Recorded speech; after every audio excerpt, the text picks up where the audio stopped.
이 보이시나요 지금? 나왔나요? 안.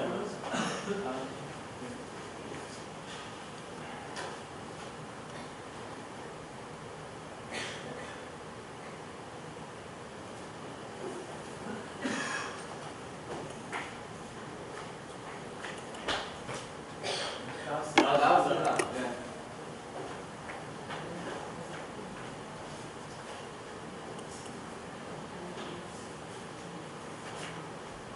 안 되는. 안?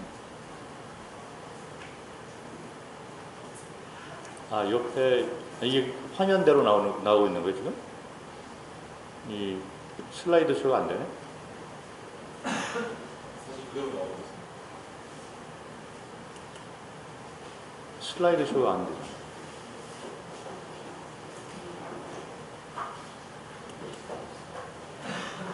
안 되면 뭐 그냥. 지금 이렇게만 나와 있어요. 아, 그래요? 네. 아, 네. 틀리구나. 네. 오케이. 안녕하세요. 예, 반갑습니다. 오늘과 내일까지 이렇게 그 성도 집회를 인도해 주신 그 주님께 감사를 드리고요. 이 시간 동안에 제가 그 광고 나간 것을 보니까 주제가 선교라고 되어 있더라고요. 그래서 아무래도 이 선교에 관한 말씀을 간증과 더불어 좀 나눠야 될 것 같습니다. 이 슬라이드를 이렇게 뭐 보시는데 뭐 이게 전혀 없다 하면은 또 이해를 잘 못하실 것 같고 그래서 제가 슬라이드를 먼저 좀 보여드리고 그리고 선교지에서 받았던 그런 그 경험과 말씀을 좀 시간 되는 데까지 한번 나눠볼까 합니다. 이게 이제 제 가족이고요. 그 큰아이가 제가 훈련받을 때 태어났고 둘째와 셋째는 이제 태국에서 태어났습니다. 그래서 첫째가 이제 8월 달에 그 결혼을 하게 되고 둘째는 이미 결혼을 해서 그 배 안에 이제 그 아이가 또 있고 셋째는 이제 늦둥이가 돼서 지금 대학교 2학년에 한국에서 배우고 있습니다.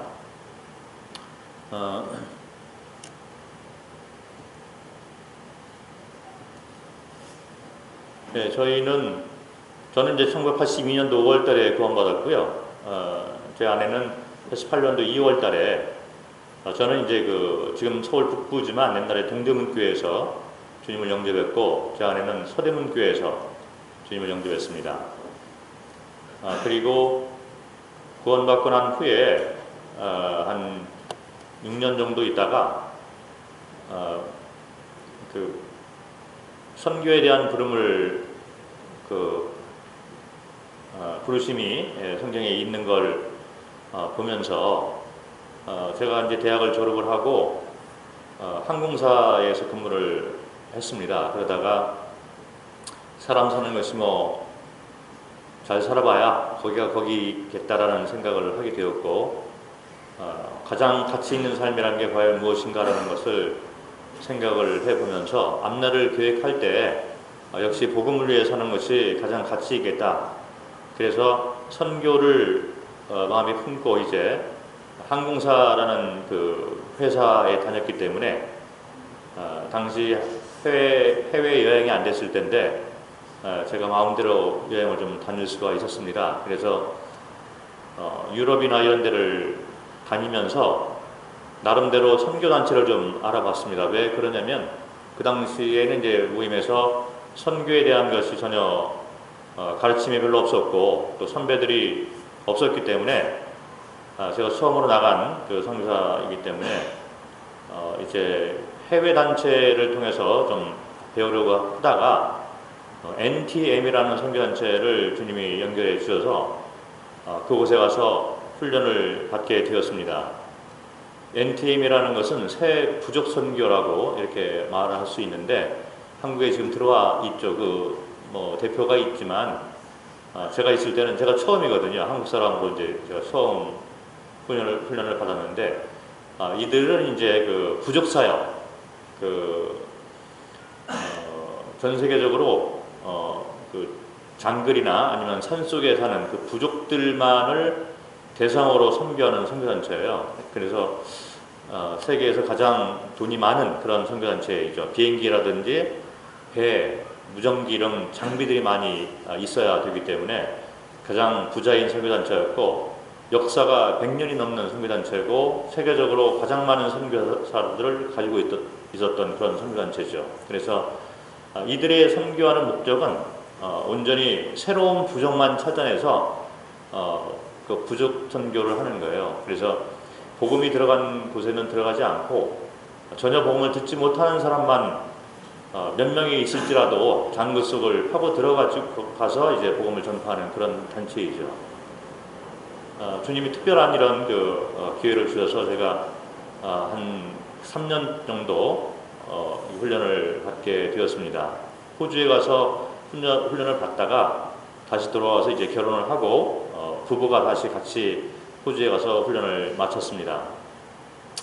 여기 이제 뭐 보시는 장면에 의하면 제가 장글에 들어가서 훈련받는 장면이에요. 나무와 나무에 이제 노프를 걸어놓고 타전처럼.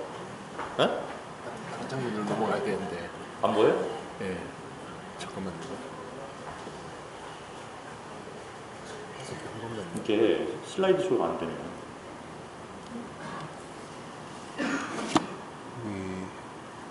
이거 한 번만 되나요? 안 되죠.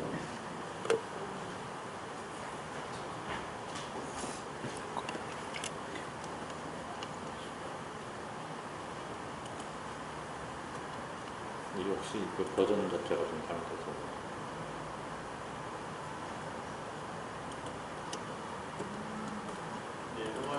아, 넘어갔습니까? 되는 거예요?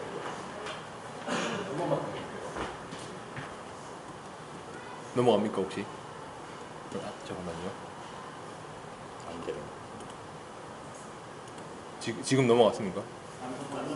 안 넘어. 이게 슬라이드 쇼가 안 되는 거예요.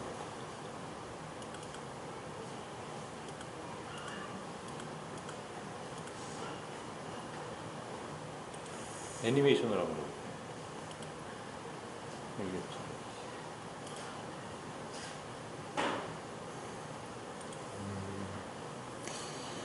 안 되죠.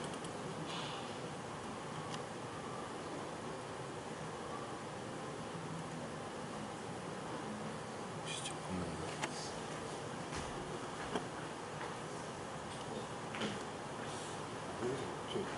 아니 요거는 넘어갔는데 네.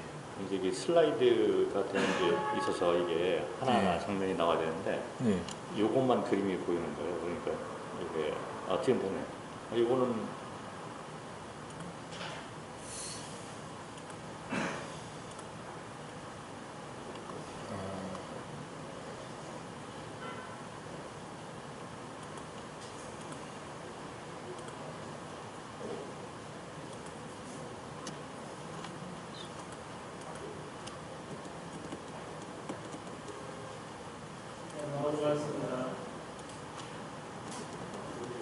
넘어갑니까 지금요? 넘어가요? 근데 여기서는 처음으로 왔으니까 그럼 이거 화살표로 해주셔야 될 것 같은데요. 이걸로? 예, 요거 이제 화살표 이거 오른쪽에 넘어가죠. 예, 처음이죠 지금. 예. 요거는 안 넘어가잖아. 그렇네요. 이게 안 넘어가면 어떻게? 그렇네요. 아니면 이걸로 클릭을. 이렇게 하면 넘어갑니까?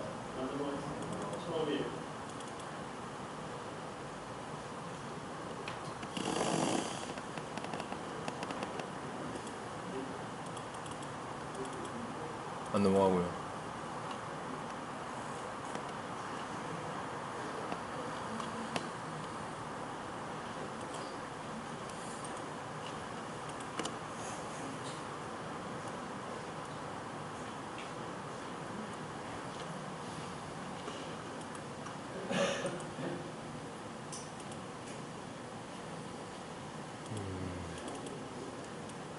지금은 또 어떻게 돼요?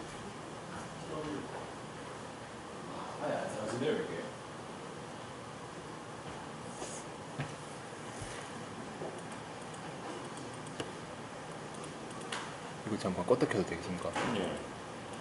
그러니까 안 나오고요. 어떻게 다 되시죠?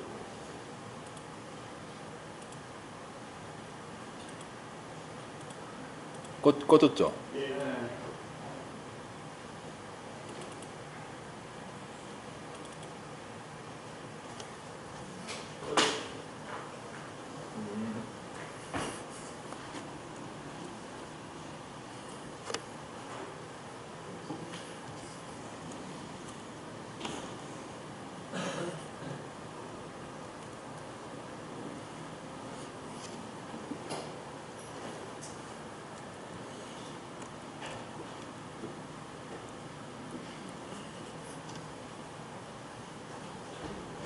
바탕을 여기 한번 해보겠습니다. 잠깐만요.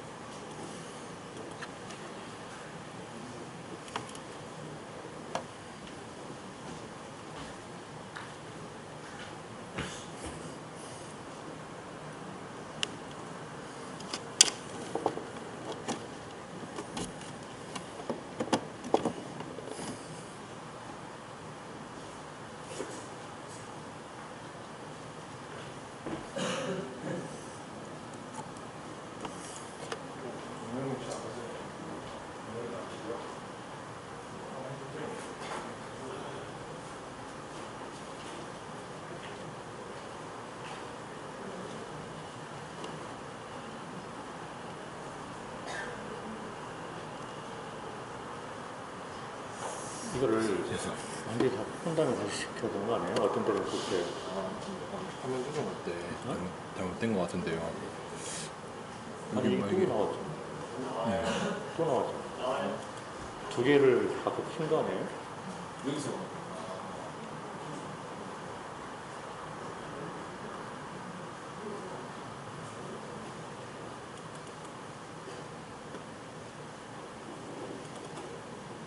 나옵니까? 저? 아니요 안 나옵니다.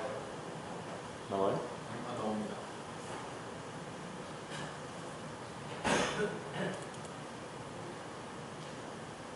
안 나오나요? 네. 한번 해보지 마세요. 설정하고 와가지고.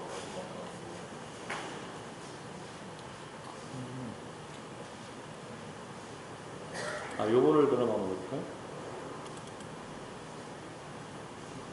요건 나오니까? 아니 안 나옵니다.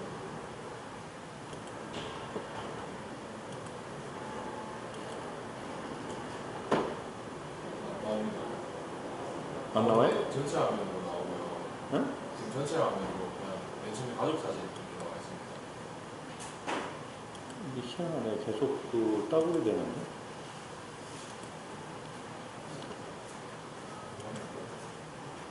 아, 그러면 슬라이드 없이 그냥 해야 될 것 같아요.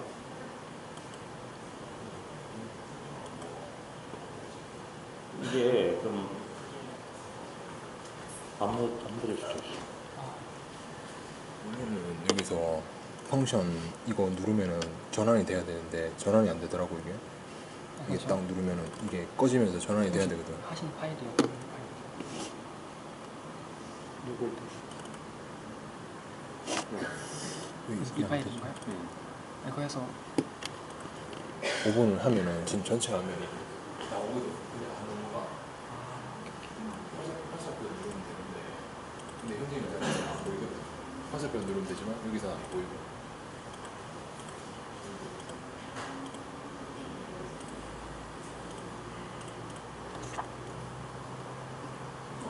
또 가족 사진. 이제 형님 여기서 이렇게 이제 넘기시면 넘어가. 되고 있어요? 네네. 이건 뭐 어떻게 한 거야? 형님 되고 있어요? 아 되고 있어요. 예. 아유, 감사합니다. 아니, 주인이 오니까 되네. 예.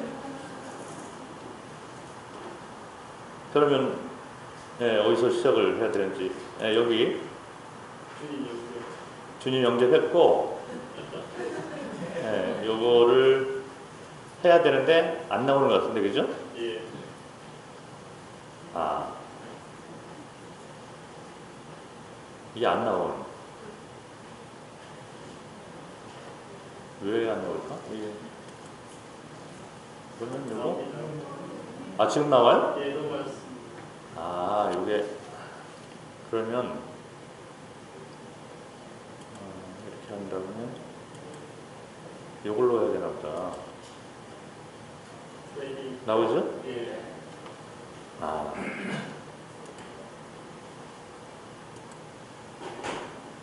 요게 예, 훈련받는 모습이에요. 나오죠 지금? 네. 아, 요게 이제 장글에 들어가서 집 짓는 모습이고요. 호주에는 이제 여러 독뱀도 있고 독거미들이 있는데 일부러 장글에 들어가서 한 달 정도를 살게 해요. 그래서 이제 주님 의지하는 법을 배우도록 하게 되는 거죠. 요건 이제 캥거루로 잡아서 총으로 쏴서 이제 그 죽여서 야전에서 이제 자급자족하는 법을 배우는 거예요. 그래서 허벅지라든지 이런데 그 먹을 만한 살을 도려내서 야전에서 이제 그 파리 같은 걸로부터 차단하고 이렇게 말려서 육포를 떠서 먹는 거죠.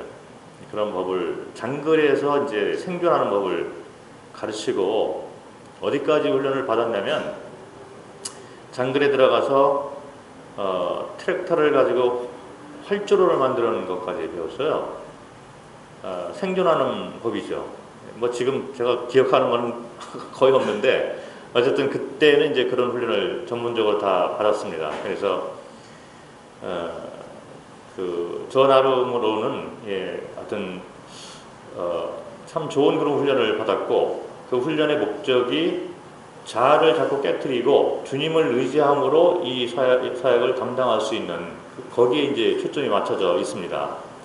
그래서 우리가 이 일을 내가 이렇게 하려고 하는 그것을 자꾸 깨트리는 거예요. 우리의 힘으로는 안 되고 주님을 의지함으로 이거를 담당해야 된다. 이런 것이 이제 훈련의 그 초점이 거기에 맞춰져 있습니다. 되도록이면 제가 빨리빨리 이 그림을 보여드리고 넘어가도록 하겠습니다. 화성식은 92년도 1월 달에 그 당시 동대문교회에서 화성을 받고 그래서 저 26년 있다가 이제 철수를 하고 지금은 이제 순회 선교사로 이렇게 일을 하고 있습니다. 태국에 대해서 뭐 잘 아시는 분들은 아시겠죠. 이제 그 자유의 나라라 이렇게 얘기를 하지만 실제로 영적으로는 상당히 어려운 그런 나라입니다. 그래서 기독교 인구가 한 0.5% 정도 됩니다. 그래서 한 반에 50명의 학생이 있다면 두 반을 하면 100명이잖아요. 근데 100명 안에도 기독교 교회를 다니는 학생이 거의 없다 이렇게 생각을 하고 한 4반 정도에 1명 정도가 있다는 얘기가 되는 거죠. 0.5%라는 것은 그런 의미가 있는 것이고 그 학교 선생 가운데 한 200명이 있다면 1명 정도가 이제 교회를 다니는 분이고 거의 대부분 이제 불교, 이 국교가 불교이기 때문에 절을 이제 나가는 그런 사람들이란 얘기죠. 그리고 이제 양귀비예요. 그래서 태국에는 이런 마약들이 많이 있습니다. 마약과 에이즈, 동성연애 이런 것이 너무 이렇게 많이 있고 실제로 마약을 하는 분들이 이게 내가 여기 한 곳에 살고 있다면 내 주변으로 한 400m 안에는 마약과 관련해서 마약을 하거나 팔거나 하는 사람들이 반드시 있다라고 믿고 있어요. 그럴 정도로 마약이 너무 많이 있습니다. 그래서 사람도 많이 죽고 총격전도 많이 벌어지고 있고 그래요. 요거 태국 침인데 여기 이제 여자처럼 보이지만 남자거든요. 성전환자가 돼서 태국에는 이런 화장실 번호 표지판이 방콕에 있는 국립고등학교에 이게 있어요. 아이들이 이제 성전환자가 많기 때문에 반절은 여자, 반절은 남자 이 표시판이 따로 있는 거예요. 그래서 중성을 위한 화장실이 따로 있습니다. 하도 아이들 가운데 이제 다툼이 많기 때문에 여자인데 왜 남자 화장실 왔느냐 이런 문제가 있어서 중성인 아이들이 많기 때문에 중성 화장실이 따로 있어요. 그래서 저는 태국의 방콕에 내려간 후로 나도 모르게 이제 습관이 하나 들었는데 이제 처음 사람들이 오면 제일 먼저 생각되는 게 반가운 것보다는 이 사람이 진짜 여자일까? 이거부터 생각해요. 실제로 그렇게 됐습니다. 저도 모르게 그리고 이야기를 이렇게 해보면 그 목소리를 듣고 이 사람이 여자구나 남자구나 이게 이제 대충 분별이 되는데, 여자 둘이 왔다 하면은 거의 대부분 이게 맞는 경우인데 동성연애를 하고 있는 거예요. 그 부부간에 같이 오는 거예요. 그래서 그런 분에게 복음을 전할 때는 접근 방법을 좀 다르게 해야 되고, 교회 가운데 이제 에이즈로 죽은 그런 그 성도들도 있었고, 실제로 에이즈 환자한테도 많이 복음을 전해 봤습니다. 동성연애자들한테도 복음을 많이 전해 받고, 앞으로 한국에도 이제 이런 문제들이 많이 생길 수도 있는데, 저는 마약 관계에 있는 그런 사람들에게도 복음을 많이 전해 받고,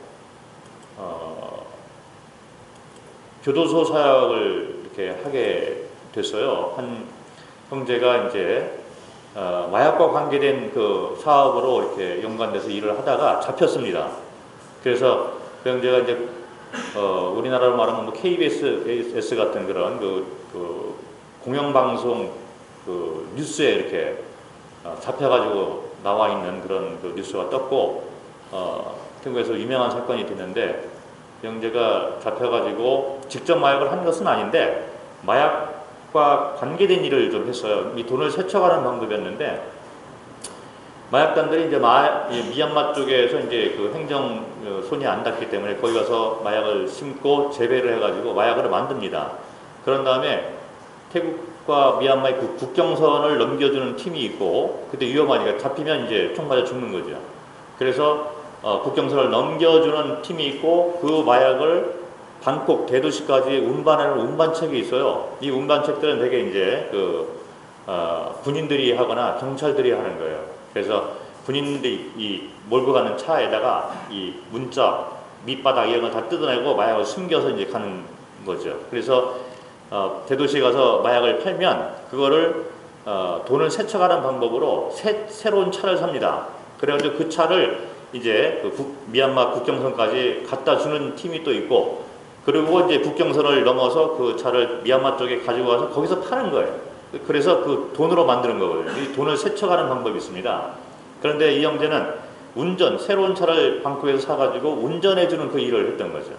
본인은 직접 마약하고 관계없는 일을 한다 이렇게 생각했지만, 그러나 주님께서 교묘하게 운반하는 그 군인이, 마약을 운반하는 군인이 몰고 가던 차가 고장나게 했어요. 그래서 그 형제가 가서 도와줬는데, 다음 날 이제 경찰이 그 수리하는 집에 가서 차를 가지러 갔는데 경찰이 포위를 해서 그 운반책이 문제라던 그 차를 뜯어보니까 마약이 20만 알이 나왔습니다. 그래서 이 형제도 거기에 연관돼서 현장으로 이제 잡혀 들어가게 됐어요. 현장범으로. 그래서 태국에는 불교이기 때문에 사형 제도가 사실 없어야 되는데 마약이 하도 많기 때문에 사형을 시킵니다. 사형 제도가 있어요. 그런데 5만 알이 되면은 사형을 선포를 하는데, 이 형제가 관련된 것은 20만 알이 됐기 때문에 사형 선고를 받고 10몇 년 동안 감옥에서 사형소 감정에서 있었던 형제가 있어요. 지금은 무기수로 감정이 돼서 감독을 옮겼는데, 그래서 10여 년 동안 이제 이 형제가 사형수들에게 복음을 전해서 거기서 많은 열매들이 있었습니다. 그래서 제가 그것과 연관돼서 이제 그 마약 단들, 그리고 사형수들, 살인자들, 이런 사람들이 갇혀 있는 사형수 감동에서 제가 그 교도소 사역을 오랫동안 하게 되었습니다. 그럴 정도로 이제 이게 마약이 많이 있는 그런 나라이죠.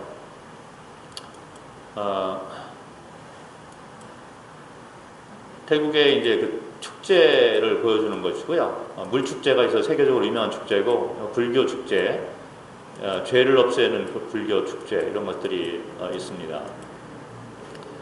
태국의 그 도시의 모습이고, 야생 코끼리, 야생 호랑이 이런 것들이 많이 있고, 실제로 뭐 코브라 이런 것들이 길거리에서 자주 볼 수 있어요.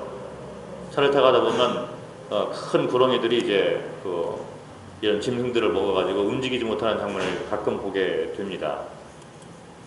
방콕 모습인데 교통체증이 엄청나죠. 겉으로 볼 때 이 나라가 관광객들이 많고 평온해 보이지만 실제로는 상당히 위험한 나라예요. 그래서 총들을 소지하고 있기 때문에 사람들이 많이 죽습니다. 그리고 제가 살고 있던 아파트에서 어느 날 잠을 자는데 밤에 새벽에 한 2시, 3시 됐는데 총소리가 막 나는 거예요. 그래서 제가 9층에 살았는데 밑에 이렇게 보니까 밑에서 마약단하고 이제 경찰이 총격전을 하고 있는 거예요. 아파트 단지 내에서. 그래서 마약단이 경찰의 포위망을 뚫고 도망갔는데 이미 입구를 다 봉쇄해가지고 잡았죠. 그럴 정도로 실제로 이게 그 위험한 나라가 되는 것인데, 방콕 모임이 있지만 거기서 평일날 집회하는 게 쉬운 게 아니에요. 위험하기 때문에 그런 어려움들이 있습니다. 이게 이제 불상이고, 이 뒤에 보면은 이제 7개의 머리를 가진 뱀이 있잖아요. 그래서 이 불교는 사탄이 지배하는 종교다. 종교는 다 그렇습니다. 예, 그래서 이런 곳곳에 이런 우상 단지들이 다 있고요. 집집마다 있고 관공서에도 다 있어요. 지신을 섬기는 사람들이기 때문에 땅에 신이 있다, 주인이 있다라고 믿고 있는 거죠. 그래서 집을 질 때도 그 신에게 먼저 감사를 하지 않으면 집을 짓지를 않는 거예요. 해를 당할까봐. 이게 불교가 국교가 돼 있고, 그래서 학생들이 학교에 들어가면 오리엔테이션을 이런 그 절에서 해야 돼요. 반드시 해야만 점수가 들어가고, 졸업장을 따기 전에도 오리엔테이션을 반드시 하고 나와야 돼요. 그렇지 않으면 졸업장 자체가 안 나오게 돼요. 그래서 상당히 그 가운데서 복음을 전하는 것이 어렵지만, 주님께서 그동안에 태국 북쪽에 4개의 모임을 세우게 하셨고, 그리고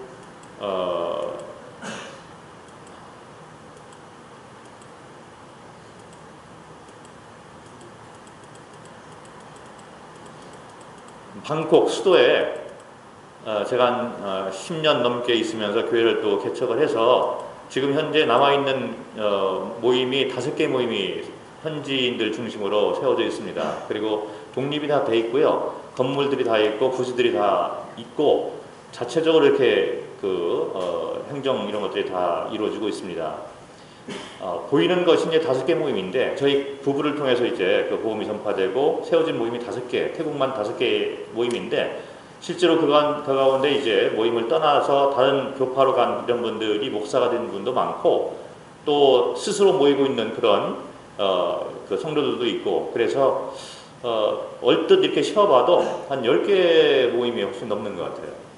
그래서 이 스스로 떨어져서 모이는 그런 그 성도들도 머리 수건 쓰고 있고 이렇게 모이고 있습니다. 그 외에 또 인근 그런 그 지역에 미얀마와 그리고 이 중국에 복음을 전하게 하셨어요. 특별히 이 중국 사역은 우리가 중국계 태국 성도들이 있기 때문에 중국 사역을 10년이 넘게 이렇게 계속 왔다 갔다 하면서 복음을 전파해가지고, 지금 나와 있는 중경 모임, 충칭 모임 이런 게 내가 다 태국을 통해서 복음이 전파된 그런 개척이 된 그 모임이고요. 청도 모임, 영천 모임 이런 데가 사천 이 진리 쪽으로 사천 그 성 이쪽으로 이제 복음이 전파돼서 중국에도 이제 모임이 지금 한 서너 개의 모임이 스스로 이렇게 잘 모이고 있습니다. 그래서 지금은 이제 중국에 들어갔던 선교사들이 다 이렇게 퇴가가는 그런 분위기잖아요. 나라에서 핍박을 하기 때문에.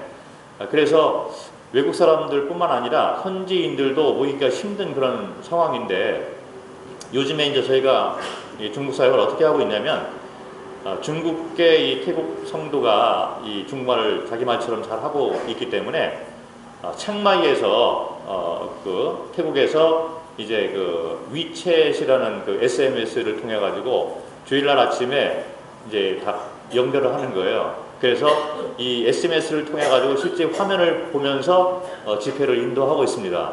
그래서 지금 거기에 참여하는 중국 전역에 퍼져 있는 성도들이 한 5, 60명 정도 되고 있고, 티베트에서 와서 구원받은 성도가 돌아가서 이제 그 SMS를 통해서 성장하고 있는 그런 식으로 지금도 중국 사역을 계속 하고 있습니다.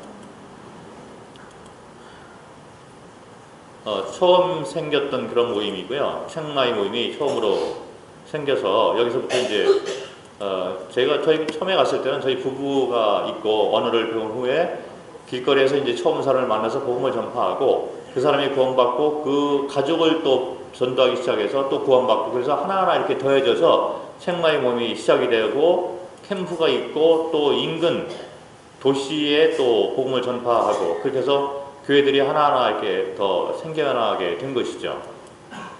여기 이제 그래서 전심사역자가 있는데 지금 이 형제가 책마이 교회 장로로 있으면서 전심사역을 하는데 처음 이 형제를 만났을 때는 싱글이었었어요. 그래서 교회 안에 이제 두 형제자매가 결혼을 하고 지금은 이제 2세대가 나와가지고 이 큰아들이 지금 대학을 졸업을 해서 직장 생활을 하고 있는 2세대들이 이제 리더가 돼서 모이고 있고 둘째 이 딸은 이제 대학교 2학년입니다. 그리고 두 번째 이제 맷잔교회가 생겼고요. 맷잔교회 집회 모습이고, 네, 주일학교 사역도 하고 있고 스스로 이렇게 하고 재정적으로도 제가 돕는 것이 하나도 없어요. 저는 선교사들이 이제 마치 뭐 다른 선교사들이 이제 재정적으로 이렇게 잡고 있고 또 왕처럼 이렇게 모든 걸 다 하려고 하는데 저는 처음부터 복음을 전하고 교회에 털을 넣고 그리고 가르치는 것은 내가 영적으로 하지만 그러나 재정적으로 행정적으로는 이들이 할 수 있으면 조금씩 물러줘가지고 제가 그런 부분에서는 많이 이렇게 물러줘서 그렇게 하다 보니까 점점 이 자립이 되더라고요. 5개 모임이 다 지금 자립이 잘 되고 있습니다. 세 번째 모임은 이제 산에 이렇게 있는데 부족 마을이에요. 그래서 이런 소수 부족 가운데 교회가 세워져서 교회 건물도 있고 부지도 다 있어요. 5개 모임이. 요거를 저희가 교회 부지나 또 이렇게 건물을 할 때 한국에 이렇게 요청을 하는 것이 거의 없다라고 생각을 합니다. 물론 제가 이제 요즘에 한국에 와서 지금도 이제 또 증축을 하고 있는데 그런 기도 제목을 내놨을 때 이제 조금 같이 돕고 이런 거는 있지만 이 한국에서 대부분 재정이 가고 이런 거는 없다라고 얘기를 할 수가 있습니다. 스스로 현지인들 중심으로 이런 것들이 다 이루어졌고요. 그리고 현지 전심 사역자들이 있지만 현지 교회에서 공개를 다 하고 있습니다. 네, 여기 사역하는 형제 모습이고요.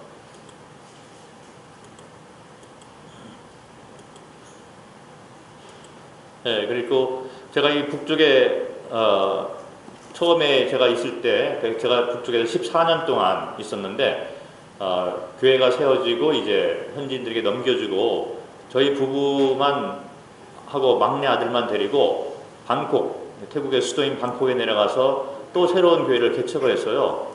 그래서 첫 번째 침례를 하는 장면입니다. 그래서 이제 방콕의 태국의 수도인 방콕에도 지금 모임이 있어요. 이런 모임, 이런 캠프도 하고 특별히 젊은 층들이 많이 있습니다.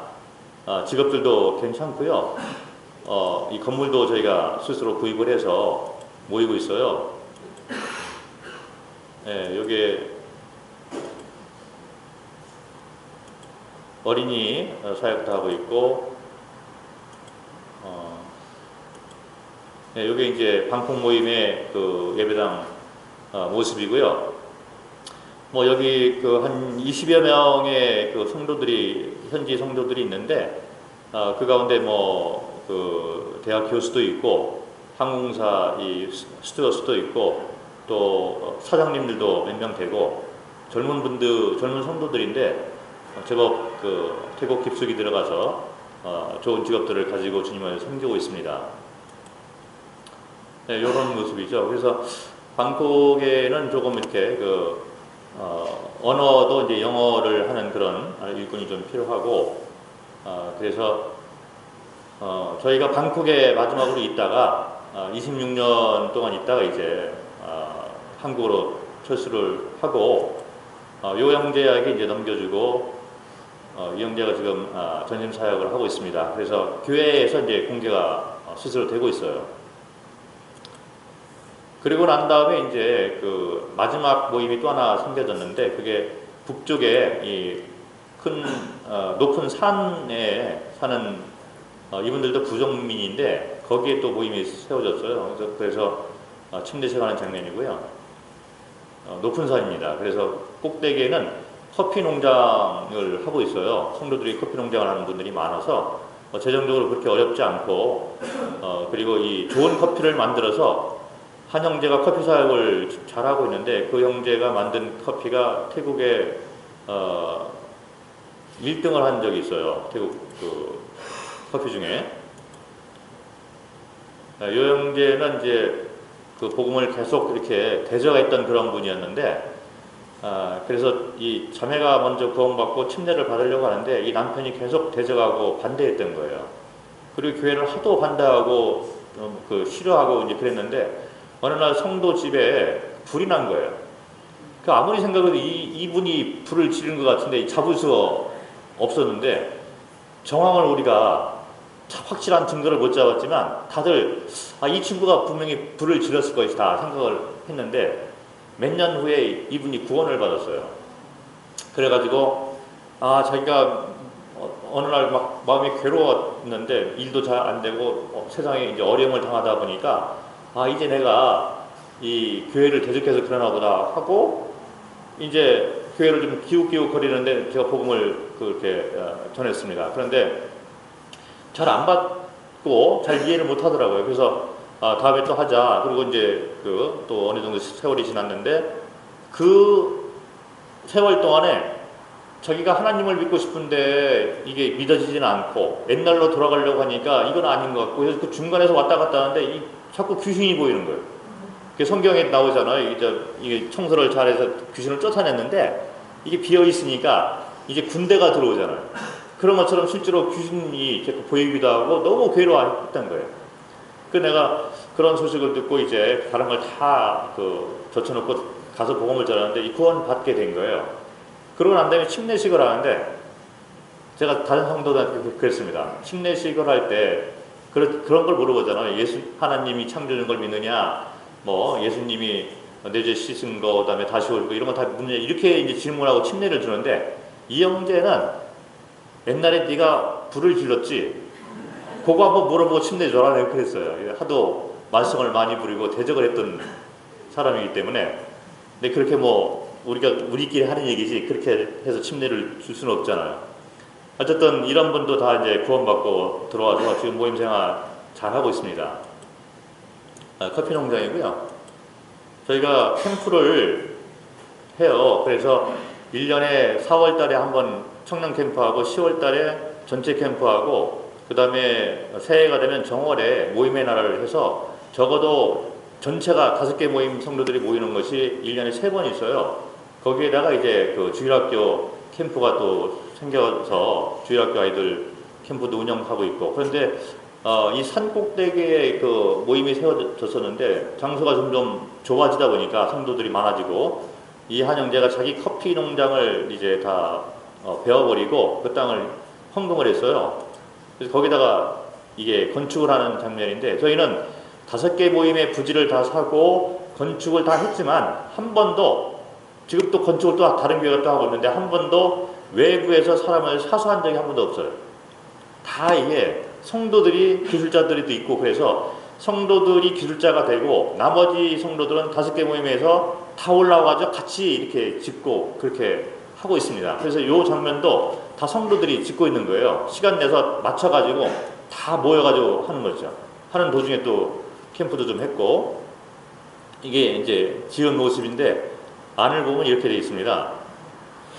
네, 여기도 좀 좋아 보이는데 여기 저희가 지었던 이 천장을 보면 다 LED로 다 되어 있어요. 이 LED도 LED 그 회사를 하고 있는 그 방코에 있는 그 형제가 사장이기 때문에 이거 다 헌금을 한 거죠.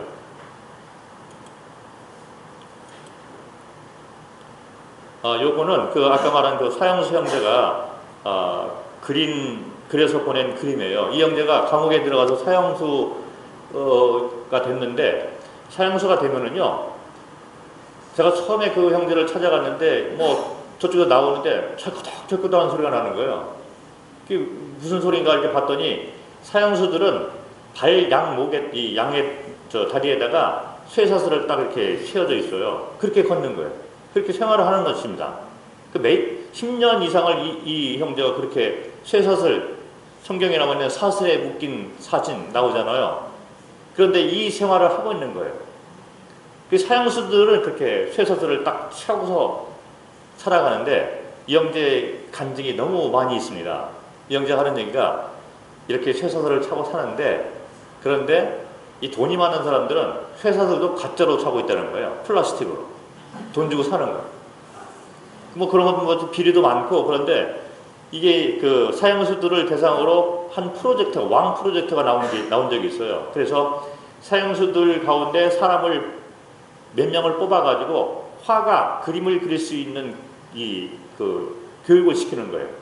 그래서 화가를 만들어서 이제 뭐 그림을 그리고 판매도 하고 이렇게 해주는 그런 왕 프로젝트가 나왔는데, 그 교도소가 태국에서 가장 험한 그런 교도소거든요. 사형수들만 있고 무기수들만 있으니까. 근데 거기 한 5천 명 정도가 이렇게 있다고 그래요. 엄청난 숫자인데 규모도 크고.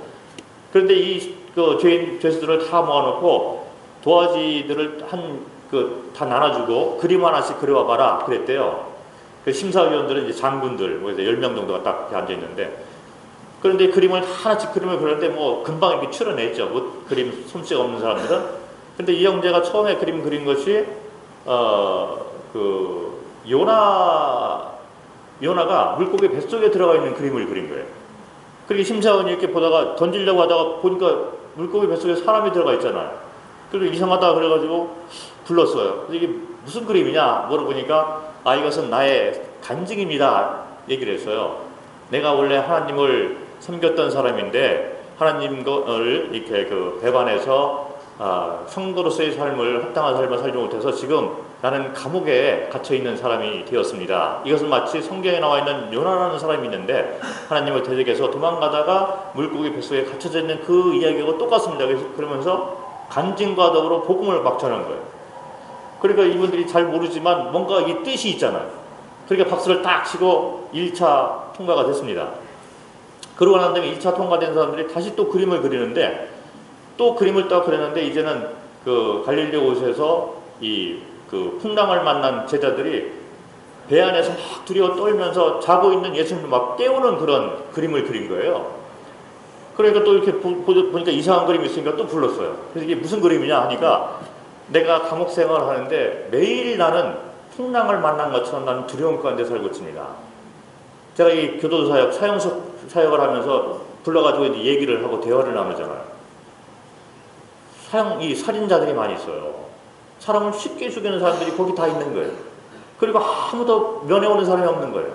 10년이 넘고 그런데, 그리고 이 사람들은 소망이란 게 없습니다.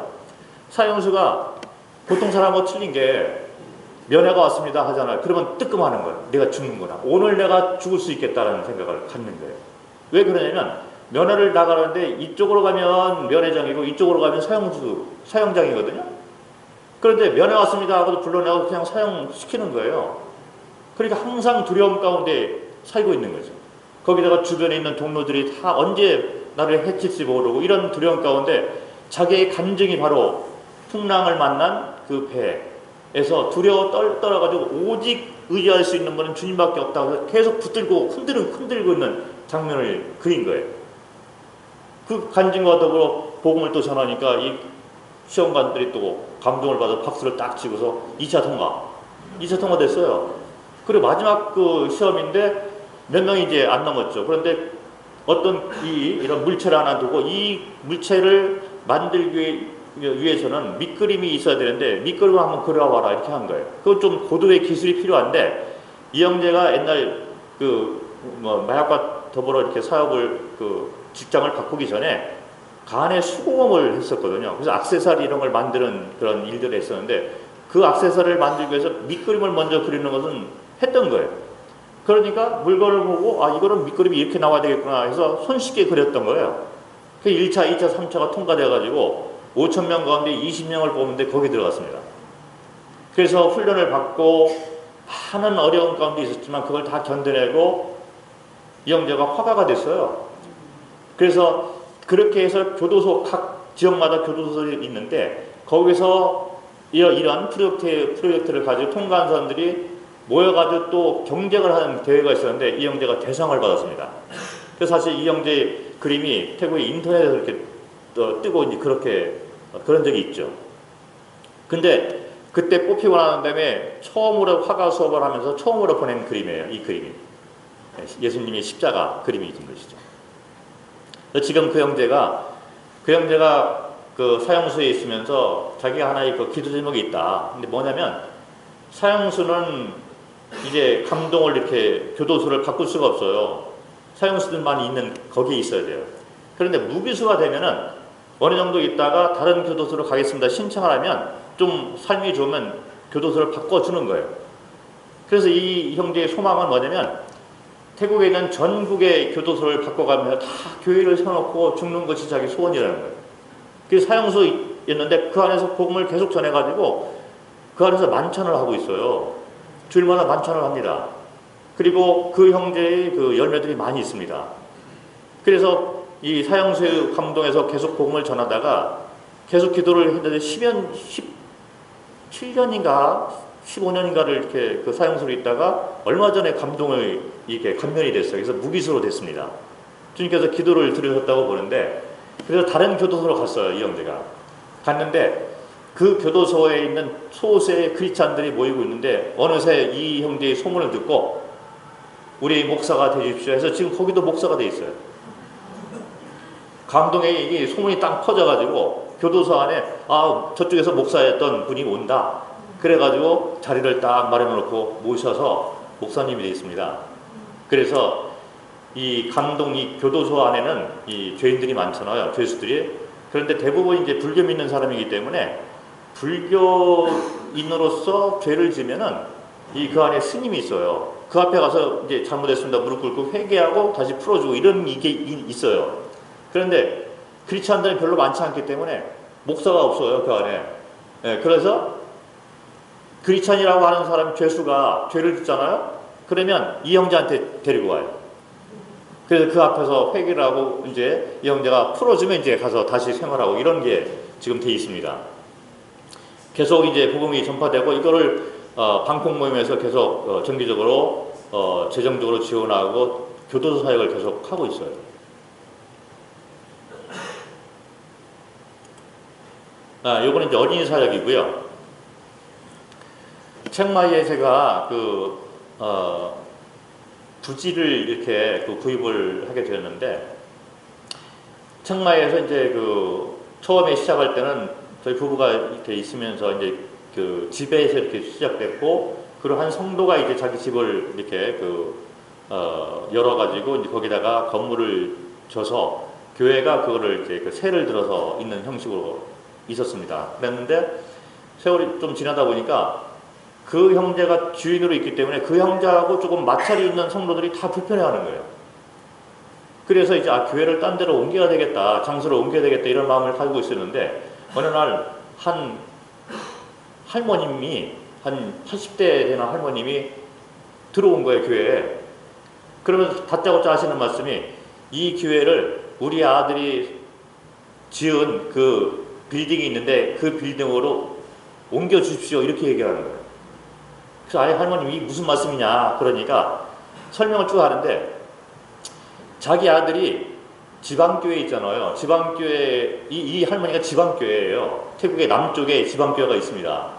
남쪽에서 이분이 지방교회에서 한 60년 이상을 지냈던 분인데 자기 아들이 있는데 이 아들이 주일학교 때부터 계속 교회를 나오더니 다 컸는데 북쪽으로 가서 사업을 하고 있는데 이제 타락을 해가지고 홍등가를 운영을 한 거예요.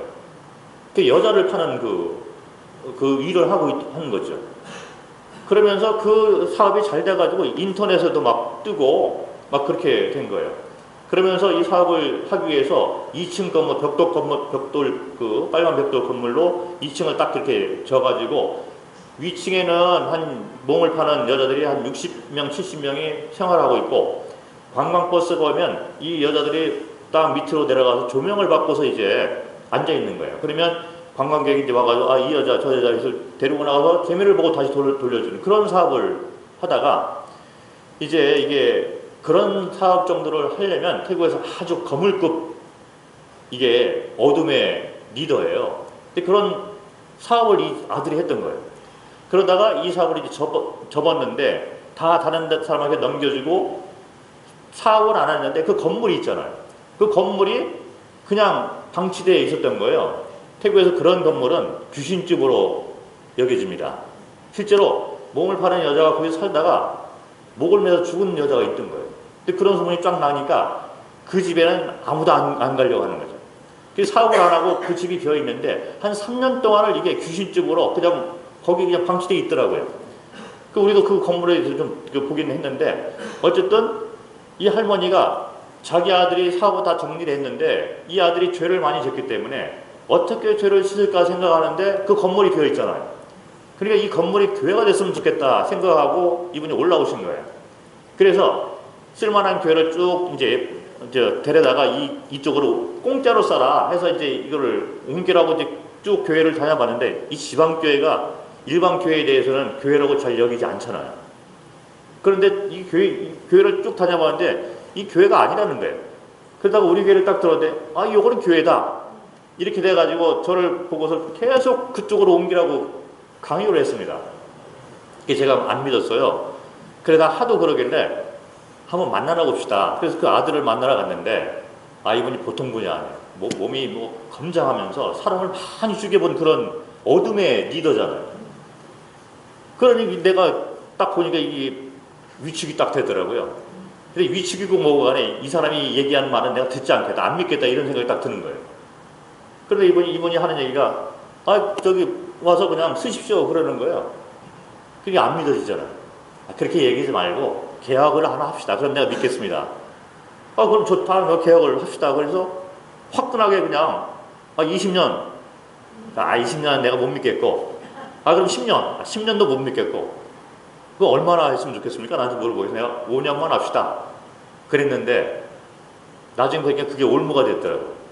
한 20년 했습니다. 20년 그냥 공짜로 쓰는 건데 그 5년 계약을 하고 그쪽에 그냥 공짜로 들어가서 5년 동안 있었어요.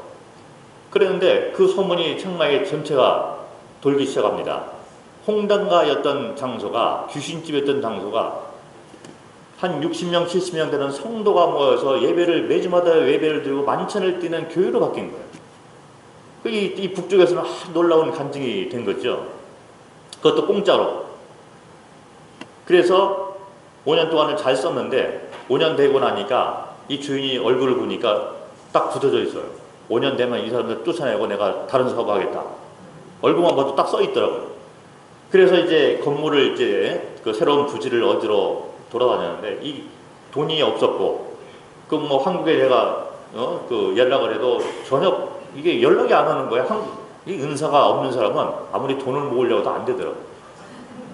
편지를 써도 안 되고 관심도 없고 그래서 한국은 나하고는 이게 별로 이렇게 잘 안 맞는 데구나 이런 생각을 하고 그러면 역시 해오던 대로 그냥 그 태국 성도들 스스로 그냥 하도록 하자.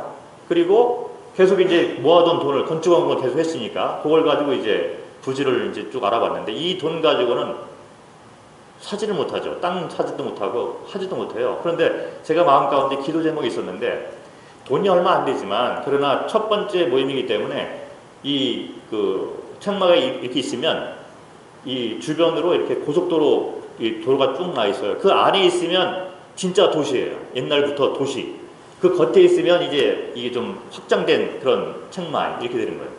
근데 내 꿈이 이 안에 있는 땅을 이 돈으로 살 수 있도록 기도를 한 거예요. 다른 형제들은 어림도 없다. 아무리 내가 설명해도 함께 못 가는 거예요.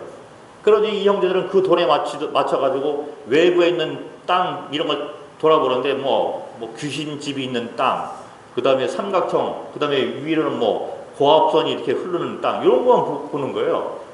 그러니까 아무 이게 그 쓸모없는 그런 땅만 이 돈에 맞추려니까 안 되잖아요.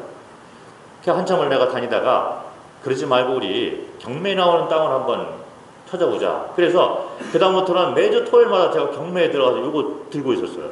그래서 제가 경매를 아주 바삭합니다. 요거 태판말 들은 거 있잖아요. 계속 들었는데 한 1년을 제가 한 것 같아. 거의 계속 같은 일 했는데 이게 안 되는 거예요. 나중에 알고 보니까 이 부정부패가 있잖아요. 좋은 땅들은 군인, 경찰이 다 가져가고 그 다음에 은행 계통 이런 사람들이 가져가고, 그 다음에 상인이 가져가고, 그 다음에 서민을 위해서는 안 되는 땅만 나오는 거예요. 그걸 처음에는 몰랐는데 나중 돼서 이게 알게 되면서 안 되는 거구나.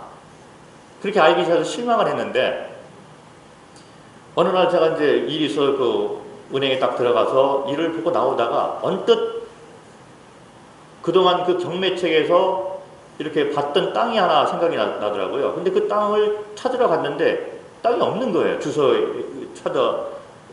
따라 갔는데. 그래서 이상하다. 이 땅이 왜 없을까 하고 그냥 접어놨던 그런 땅이 있었어요. 근데 일을 보러 가다 나오면서 그 땅 생각이 나서 다시 돌아가서 내가 물어봤습니다. 이게 경매책에 있는데 왜 땅이 없는데 어디 있는 거냐 물어보니까 이렇게 보더니 이게 뒤죽뒤죽 하더니 서류를 맞춰보더니 이러면 안 되는데 그러면서 하는 얘기가 실제 있는 땅하고 주소하고 여기 나와 있는 주소하고 틀려져 있다는 거예요.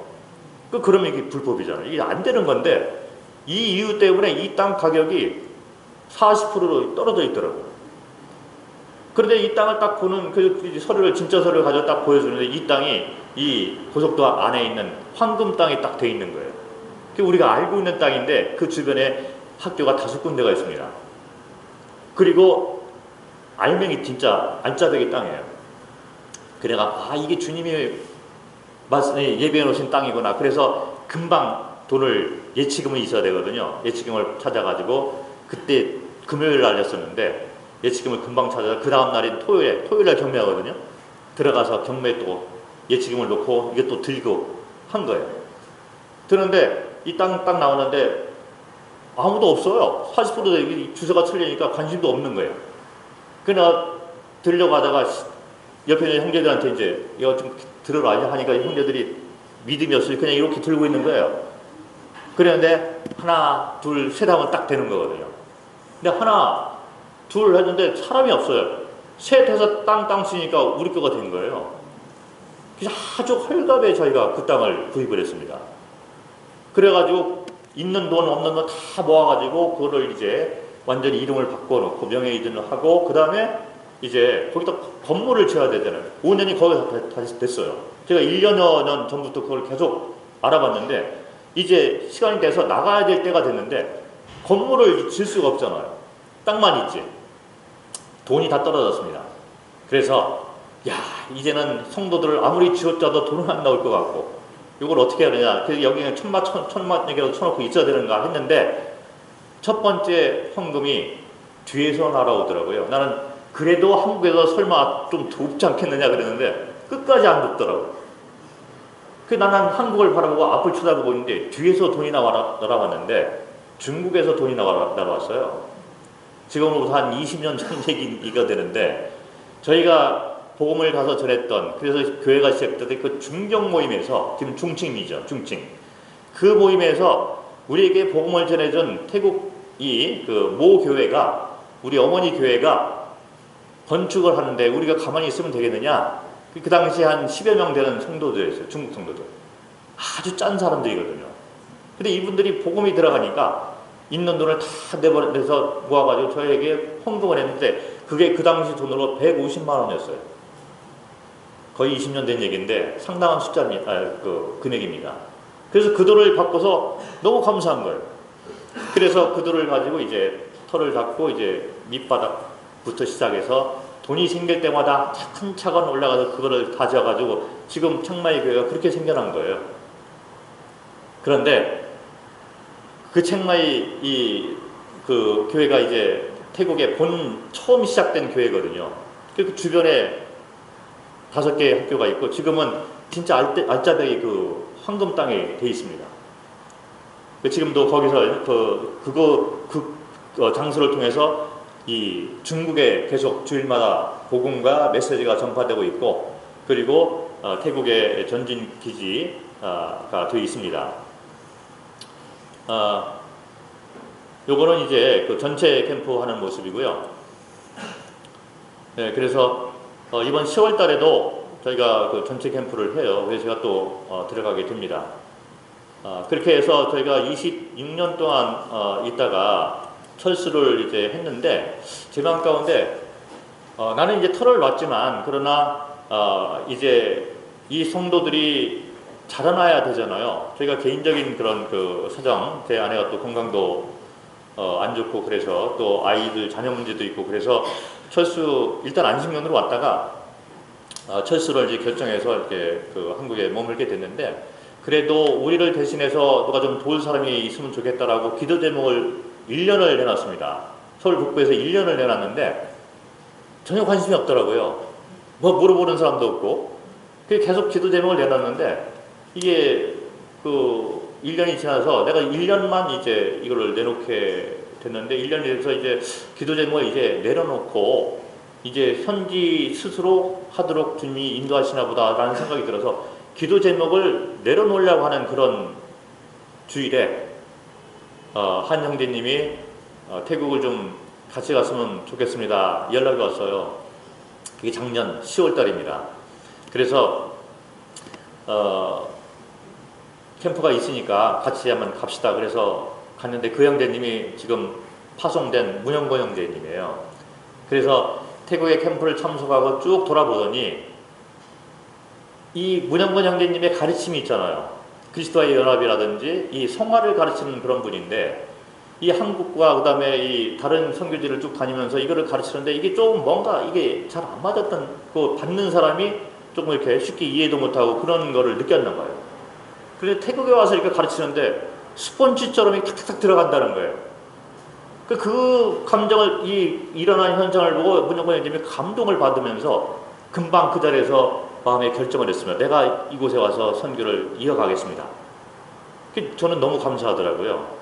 왜 그러냐면 문영권 형제님은 뭐 아시는 분들은 아시겠지만 한국에서 교사로서 그렇게 훌륭히 쓰임받던 그런 분이고 특별히 내 마음 가운데 참 기쁨이 되는 건 내가 그동안에 태국의 교회들을 세우고 중국에 있는 교회를 이렇게 돕고 하다가 성화에 대해서 많은 갈급함이 있었습니다. 그래서 내 스스로 성화에 대해서 정리를 하고 그 성화의 가르침을 태국과 그 옆에 있는 중국 이런 데다 계속 가르쳤던 거죠. 그런데 마침 그 여파인지 모르지만 성도들이 문영권 형제가 가서 성화에 대해서 가르치니까 그냥 그게 코드가 맞았던 거예요.